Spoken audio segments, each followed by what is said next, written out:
आदर्श विद्या मंदिर द्वारा संचालित ऑनलाइन क्लास में आप सभी भैया बहनों का हार्दिक स्वागत, अभिनंदन। परमपिता परमेश्वर से प्रार्थना है कि आप सभी स्वस्थ चित्त व प्रसन्न चित्त होंगे। आज दिनांक 7/10/2020, कक्षा अष्टमी, विषय संस्कृत, षष्ठे पाठे गृहम शून्यम सुताम बिना, पुत्री के बिना घर सूना है। इस पाठ के शब्दार्थ देखेंगे।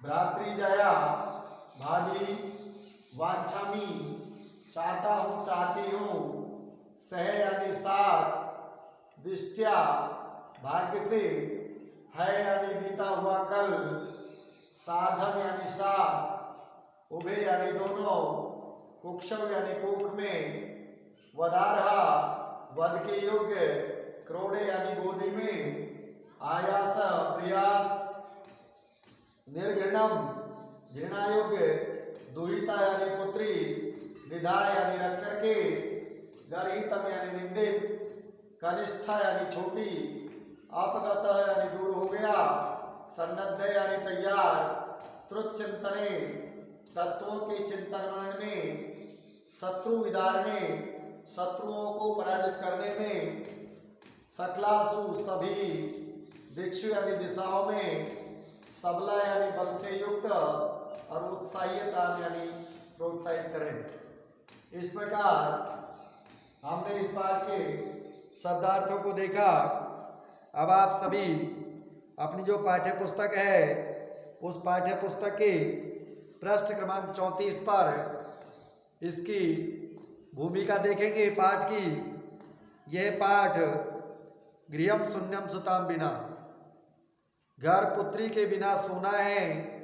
आज जो हमारे प्रधानमंत्री जी द्वारा मुहिम चलाई जा रही है, बेटी पढ़ाओ बेटी बचाओ, उस को ध्यान में रख करके और इस पाठ को हमें पढ़ना है। यह पाठ, इस पाठ में कन्याओं की हत्या पर रोक और उनकी शिक्षा को सुनिश्चित करने की प्रेरणा दी गई है। समाज में लड़के और लड़कियों के बीच में जो भेदभाव की भावना आज भी समाज में यत्र तत्र देखी जाती है, जिसे दूर किए जाने की महत आवश्यकता है। संवादात्मक शैली में इस बात को सरल संस्कृत में प्रस्तुत किया गया है। इसके साथ ही विभिन्न क्षेत्रों में जो स्त्रियों की स्थिति है उसके बारे में भी हमें जानकारी चाहिए। तो प्राचीन काल में स्त्रियों की स्थिति काफी उन्नत और सुदृढ़ थी। वेद और उपनिषद काल तक पुरुषों के साथ साथ स्त्रियों को भी शिक्षित किया जाता था। लवकुश के साथ आत्री का पढ़ने का प्रसंग एक तरफ सह शिक्षा को प्रमाणित करता है कि उस जमाने में भी को एजुकेशन चलती थी। दूसरी तरफ ब्रह्मवादिनी वेदज्ञ ऋषि गार्गी, मैत्रेयी, अरुंधति आदि की ख्याति भी इस बात को प्रमाणित करती है कि पुरुषों और स्त्रियों में उस जमाने में कोई भेद नहीं था। पर बाद के काल में स्त्रियों की स्थिति दयनीय होती गई, जिसमें कुछ सुधार तो हुआ है, पर अभी भी स्त्री शिक्षा को बढ़ाने तथा कन्या जन्म को बाधा रहित बनाने के लिए संवेद प्रयास की आवश्यकता है। इसलिए वर्तमान समय में, वर्तमान जो परिवेश है उसमें माननीय प्रधानमंत्री द्वारा भी यह मुहिम चला करके और इस अभियान को आगे बढ़ाया जा रहा है। मैं उनको इसके लिए बहुत बहुत हार्दिक धन्यवाद देता हूं। अब देखेंगे अर्थ। शालिनी ग्रीष्मावकाशे पितृगृहम आगस्ती। शालिनी गर्मी की अवकाश के उपरांत और पिताजी के घर पर आती है। सर्वे प्रसन्न मनसा तस्या स्वागतम कुर्वन्ति। सभी प्रसन्न चित्त होकर के प्रसन्न मन से और उसका स्वागत करते हैं। परम तस्या भ्रातृजया उदासीना विदृश्यते। परम यानी किंतु तस्य यानी उसकी भातृजय यानी भाभी, उदासीन यानी दुखी, इव यानी तरह से दृष्टि यानी दिखाई देती है। किंतु जो उसकी भाभी है वह उदासीन या दुखी की तरह से दिखाई देती है।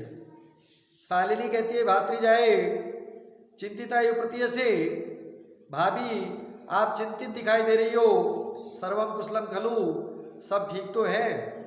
माला कहती है आम शालिनी, हाँ शालिनी, कुशलिनी अहम, मैं प्रसन्न हूँ, ठीक हूँ। त्वदर्थम किम आनयामि, तुम्हारे लिए क्या लाऊं?